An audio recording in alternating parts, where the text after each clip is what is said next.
আসসালামু আলাইকুম ওয়া রাহমাতুল্লাহি ওয়া বারাকাতুহু। আমরা একটা ইসলামী মোকালমা পেশ করছি। আমার নাম লামিয়া শেখ, আর বাঁ সাইডে যে মুসাম্মাদ রুবাইয়া শেখ, তার পাশে যে মুসাম্মাদ খাদিজা শেখ, আর ডান সাইডে আছে মুসাম্মাদ শেখ, আর পাশে আছে মুসাম্মাদ মারুফা শেখ, তার পাশের জন্য আছে মুসাম্মাদ সুমাইয়া মল্লিক। সামনেই সবে বরাতের চাঁদ, কাপড় চোপড়গুলো একটু ভালো তারে ধুতে হবে, নামাজ রোজা করতে হবে। শ্বশুরটা মারা গেছে, 7 বছর হয়ে গেছে, কেউ একটু নামাজ রোজা করে না, আর আত্মাগুলো গাছে গাছে ঘুরে বেড়াচ্ছে। বাবা শুনেছি নাকি ওই নতুন পুকুরের পানিটা খুব ভালো, যাই যাই গিয়ে একটু নতুন পুকুরের পানিটা নিয়ে আসি। দুটো রান্না বান্না করে খেতে হবে, আবার কেলো আবার অফিসে যাবে। আসসালামু আলাইকুম ঝর্ণার মা। ওয়ালাইকুম আসসালাম কেলোর মা। ভালো আছো? হ্যাঁ ভালো আছি, তুমি কেমন আছো? আসো বসো, দুটো মনের কথা বলি। হ্যাঁ হ্যাঁ, কেমন আছো? আর কি বলবো দিদি, ভেতরটা পুরো ডিমের মতন সেদ্ধ হয়ে গেল।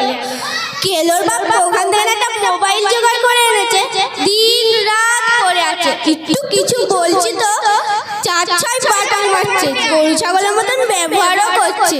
আর বোন, সব পুরুষ মানুষ একরকম হয় না।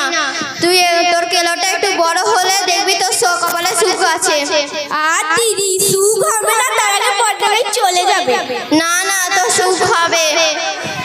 যা চলে যাই বাবা, ফের একটু দেরি হলে কেলোর বাপ গেলাবে।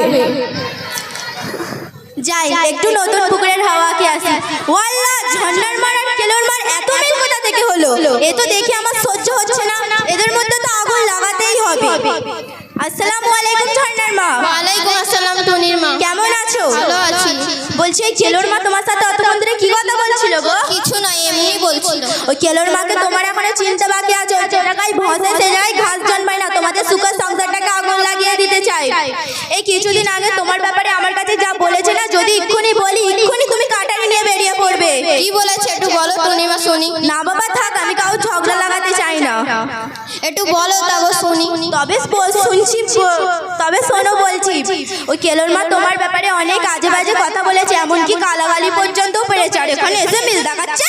তাই নাকি? তাহলে ওর সাথে তো আর চলা যাবে না দেখছি, ও এমন বাজে মেয়ে, তাহলে ওর সাথে আর চলা যাবে না দেখছি। ওর সাথে একবার দেখা হোক, ভারত পাকিস্তানের যুদ্ধ বাঁধিয়ে দেবো। ব্যাস, এইবার আমার কাজ শেষ। এবার কেলোর মার কাছে গিয়ে লাগালে তুলকালাম ঝগড়া হবে, কি মজাই না হবে আমার। আসসালামু আলাইকুম কেলোর মা। ওয়ালাইকুম আসসালাম টুনির মা। কেমন আছো? ভালো আছি। বলছি ওই ঝর্ণার মা তোমার সাথে তোমাদের কি কথা বলছিল গো? না না, তেমন কিছু কথা না। বলছি ওই ঝর্ণার মাকে তোমার এখনো চিনতে বাকি আছে, তোমাদের সুখের সংসারটাকে আগুন লাগাতে চাই। তবে তুমি যেন ভাববে না আমি তোমাদের ঝগড়া লাগাতে এসেছি। তবে ঝর্ণার মা তোমার উপরে এত রাগ কিসের গো?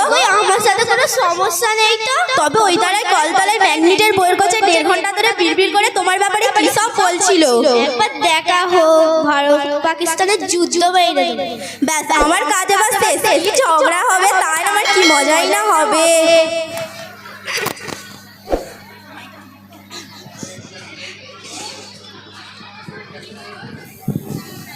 যাই একটু নতুন পুকুর থেকে না একটু পানি নিয়ে আসি। ওই কেলোর মা এখানে শোন। কি হয়েছে দিদি? না কিছু হয়নি, ভাজা মাছটাকে উল্টে খেতে জানে। আমি তো কিছুই বুঝতে পারছি না। বুঝতে চাচ্ছি না, না বুঝতে পারছি না। তোমাকে কিছু বলিনি বাবা, কি ভেবেছো? তুমি আমার সুখের সংসারে আগুন লাগাতে এসেছো কেন? তুই আমার সুখের সংসারটা, তুমি আমার সুখের সংসারে আগুন লাগাতে এসেছো।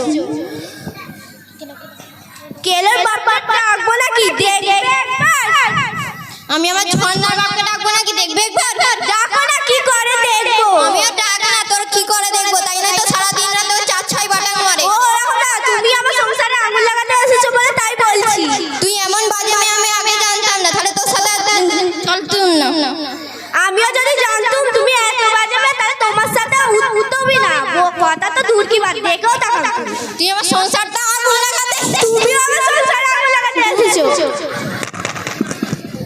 থামো থামো, অত ঝগড়া থামো থামো থামো।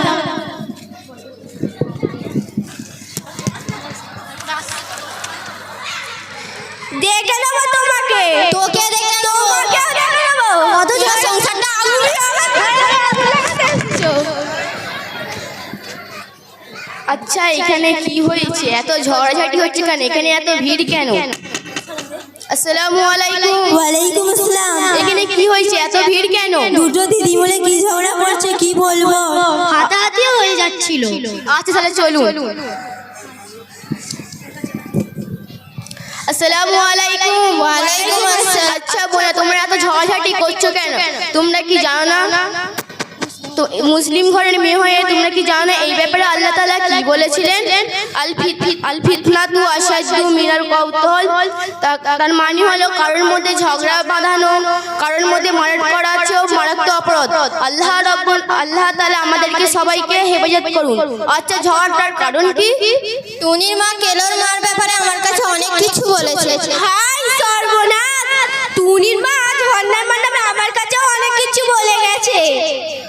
সব ঝগড়ার মূল কারণ হচ্ছে সব টুনির মা। টুনির মা আমাকে ওর নামে অনেক কিছু বলে গেছে, নাকি গালাগালিও মেরেছে। আচ্ছা টুনির মাটা কি ওকে ডেকে আনা যাবে?